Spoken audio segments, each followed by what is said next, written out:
جب بات محبت کی ہوتی ہے تو دل سے اسے جوڑنا بڑا ضروری ہوتا ہے، کیونکہ ساری محبتیں دلوں میں پائی جاتی ہیں۔ محبت کے جذبوں سے جس کا دل خالی ہوتا ہے اس کا دل ویران ہی ہوتا ہے۔ جس کے دل میں محبت کے جذبے نہیں ہوتے وہ سخت دل بندہ ہوتا ہے۔ جس کے دل میں رحم کا مادہ نہ ہو، شفقت کا مادہ نہ ہو، جس کے دل خوبصورت نہ ہو، تو پھر ظاہری وہ بھلے ایک اچھے ایجوکیٹڈ بندہ ہو، ظاہری ویل سیٹلڈ ہو، تو لیکن اس کی کوئی ویلیو نہیں ہوتی لوگوں کی نظروں میں۔ دیکھیں، ہمارا جو دل ہے نا، یہ تلاش میں رہتا ہے کچھ ایسے لوگوں کی جو کہ اچھے ہوتے ہیں، خوبصورت ہوتے ہیں، اچھے مزاج کے لوگ ہوتے ہیں، اور اس کے علاوہ ان کی سیرت بھی اچھی ہوتی ہے، ان کے کام بھی اچھے ہوتے ہیں۔ تو جب اس دل کو ایسا کوئی نظر آتا ہے تو اس دل کے اندر اس بندے سے ریلیٹڈ کچھ جذبے پیدا ہو جاتے ہیں، کچھ حسرتیں پیدا ہو جاتی ہیں، کوئی خواہشیں جڑ جاتی ہیں، جسے ہم محبت کا نام دے دیتے ہیں۔ ٹھیک ہے، اگر یہ پاک صاف ہے تو اسے محبت کہا جا سکتا ہے۔ محبت یہ نہیں ہوتی کہ کسی کا حسین چہرہ آپ کو پاگل کر دے اور آپ کو یہ لگے کہ مجھے اس سے محبت ہو گئی۔ محبت اسے بھی نہیں کہا جا سکتا کہ اگر کسی کے پاس پیسہ ہے بہت زیادہ، اور یہ پیسہ اگر تمہاری زندگی میں اس کی وجہ سے آ جائے تو تم اسے محبت کا نام دے دو، یا یہ اپنی دولتیں تم پر قربان کر دے تو تمہیں لگے کہ ہاں یہ بندہ مجھ سے محبت کرتا ہے۔ اسے محبت نہیں کہتے۔ نبی صلی اللہ علیہ وآلہ وسلم کی محبت جو ان کے دل میں تھی ہمارے لیے، اس کو تو جاننا بہت آسان ہے، اس پر یقین کرنا بھی بہت آسان ہے، وہ تو اس پہ تو ڈاؤٹ بھی نہیں ہو سکتا۔ جس کی ایک ایگزامپل یہ ہے کہ حضرت عائشہ رضی اللہ تعالیٰ عنہ فرماتی ہیں کہ جب ہمارے نبی صلی اللہ علیہ وآلہ وسلم اپنی امت کے بارے میں سوچتے تھے تو فکر اور غم کی وجہ سے ان کے سینے سے ایسے آواز آتی تھی جیسے کہ کوئی ہانڈی میں کوئی پانی ابل رہا ہو، لائک ہانڈی ابل رہی ہو۔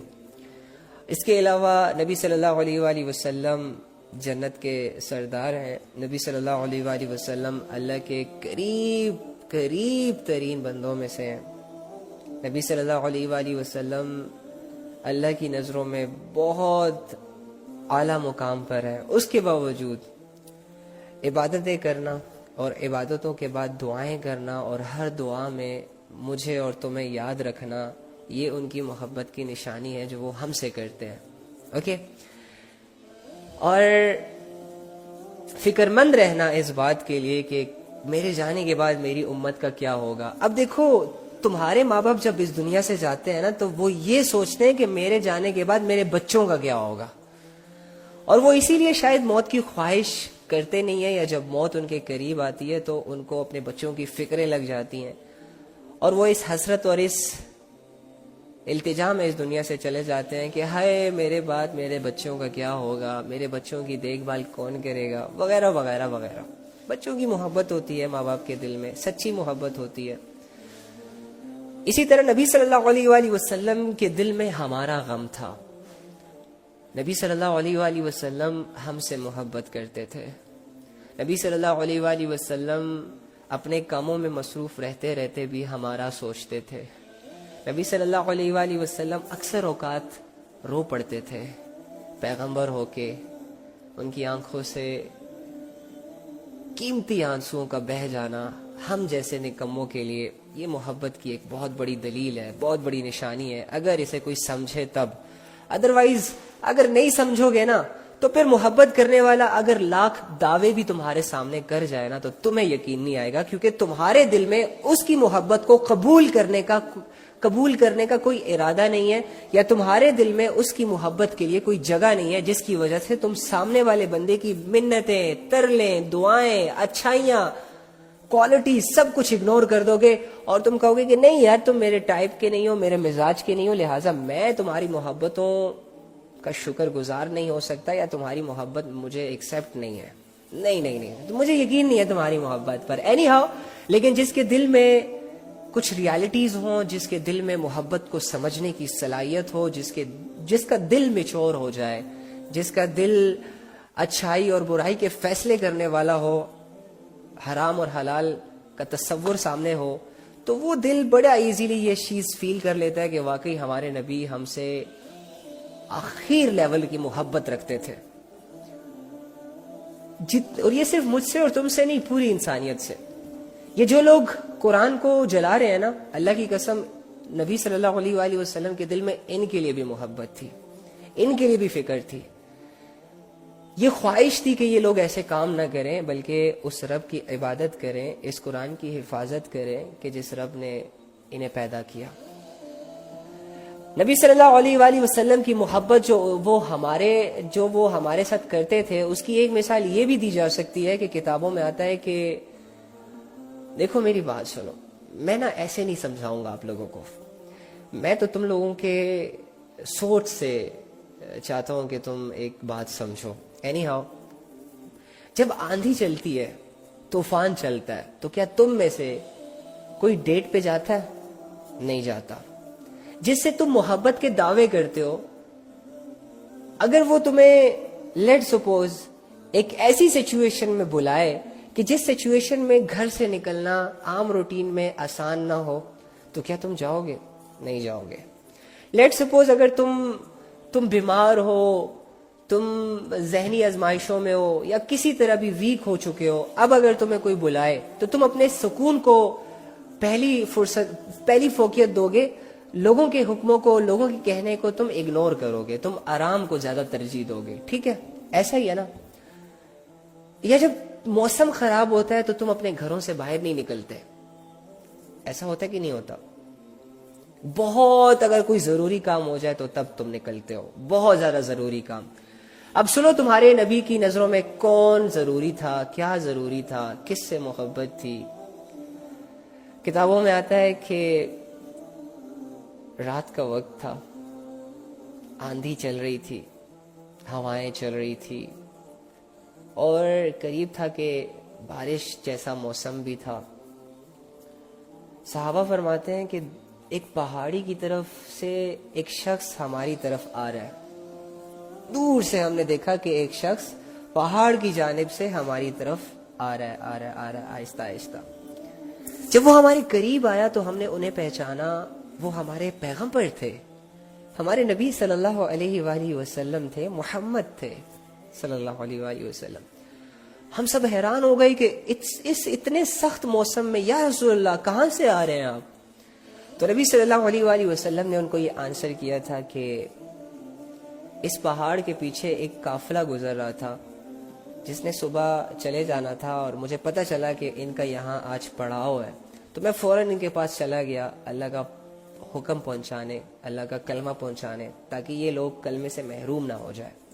اچھا مجھے ایک بات بتائیے، جو نبی صلی اللہ علیہ وآلہ وسلم لوگوں کو کلمہ پڑھوا رہے ہیں، یہ کیوں پڑھوا رہے ہیں؟ کس وجہ سے پڑھوا رہے ہیں؟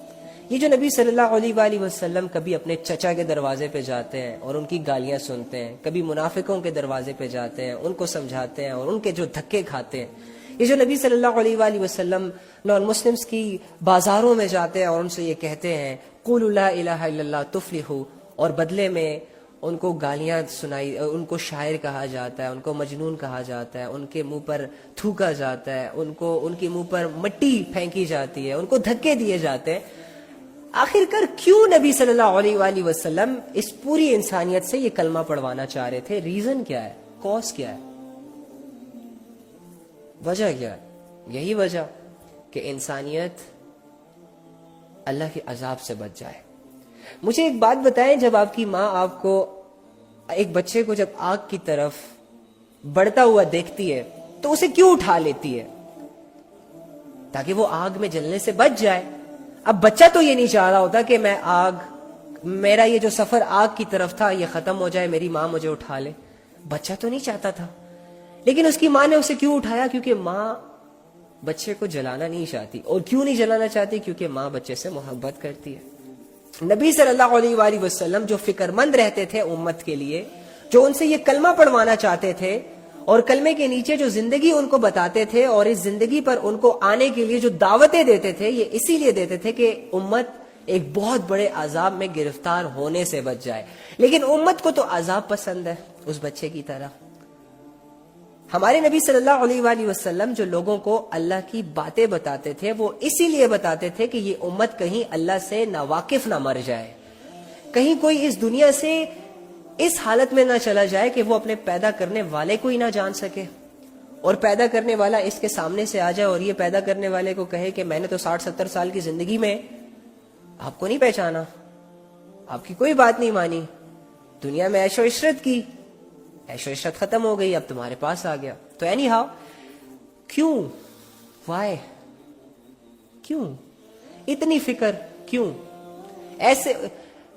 ہم ان کے خاندان کے نہیں ہیں، منافقوں کے دروازے بھی کھٹکھٹا رہا ہے، مشرکوں کے دروازے بھی کھٹکھٹا رہا ہے، جو دھکے دے رہا ہے اس سے بدلہ نہیں لے رہا، دوبارہ اسے یہی کہہ رہا ہے کہ قولوا لا الہ الا اللہ تفلحوا۔ کیوں؟ جو اسے گالیاں دے رہا ہے، بدلے میں بیڈ آنسر نہیں کر رہا، پھر بھی اس سے یہ ڈیمانڈ کر رہا ہے، کوئی بات نہیں، گالیاں دے دی، دھکے دے دیا، تھوک دیا، مٹی پھینک دی، شاعر کہہ دیا، مجنون کہہ دیا، اب بھی میں تجھ سے یہ ڈیمانڈ کرتا ہوں کہ لا الہ الا اللہ پڑھ لو، کامیاب ہو جاؤ گے۔ کیوں؟ تمہارے اندر اتنے جذبے ہیں کہ کسی دشمن کی 2 گالیاں سن سکو؟ تمہارے اندر اتنی طاقت ہے کہ کسی کا ایک دھکا کھاؤ تو پھر اس سے بدلہ نہ لو؟ برداشت کی اتنی صلاحیت تمہارے اندر موجود ہے کہ لوگ تمہیں اگنور کریں اور تم پھر جا کے ان کے چہرے کے سامنے کھڑے ہو کر اللہ کا حکم سناؤ؟ نو نو نو نو نو نو نو۔ اسی لیے کہتا ہوں ان باتوں کو ایز اے فارمیلٹی نہ لیا کرو، اسی لیے کہتا ہوں کہ ان باتوں کو لائٹ نہ لیا کرو، دل کے دروازے کھول کر ان باتوں کو تھوڑا سا امیجن کر کے سنا کرو، تاکہ تمہیں پتہ چلے کہ ایکچولی میں جو ہمارے نبی محنت کر کے گئے ہیں وہ کوئی عام محنت نہیں تھی، اور وہ اتنی کوئی آسان محنت نہیں تھی، اور یہ جو ہم نبی کی عزت کرتے ہیں نا تو وہ حقدار ہیں ان عزتوں کے۔ ہم کوئی احسان نہیں کر رہے نبی پر درود شریف پڑھ کر،